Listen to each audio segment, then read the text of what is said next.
Magandang hapon po sa inyong lahat. Katatapos lang po ng bagyo na Tino at ngayon po ay kasalukuyan nandito po tayo sa kalsada na kung saan ay yung way po na ito ay papunta po ito ng Mendoza.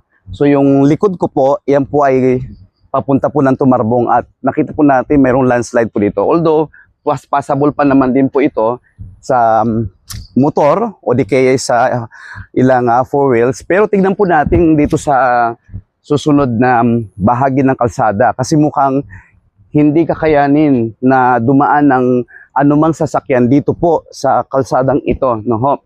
Kaya tignan muna natin kung ano mayroon dito. At yun nga po, no ho, ilang metro rin ng haba, mayroon na naman ditong landslide.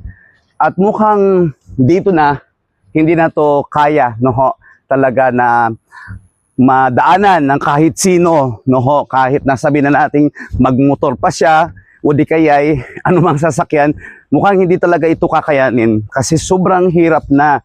Mukhang kailangan ito ng mga heavy equipments na para maayos yung kalsadang ito.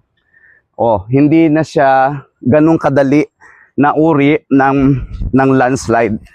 Kaya mukhang mahihirapan po talaga na dumaan po dito ang iba't ibang mga sasakyan sa sitwasyong ganito. Kung may mga estudyante po na ngayon po ay nandito pa sa loob, halimbawa sila'y pupunta po ng puerto, ito po yung sitwasyon ngayon. So ibig sabihin, mahaba-haba rin po ito.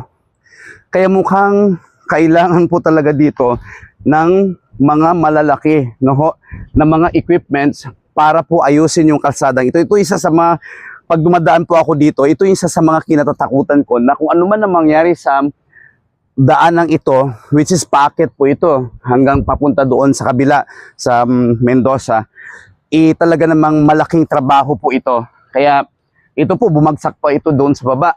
Yan po. Kaya siguro, no ho, ngayon ay gusto ko lang ipaalam din sa iba.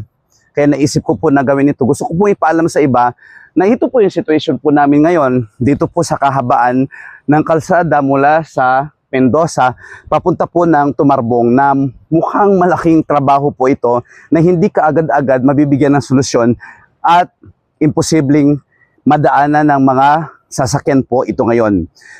At hindi lang po itong kalsada para po kami makalabas. Mayroon pong another way para kami makalabas na kung saan doon po naman sa San Isidro.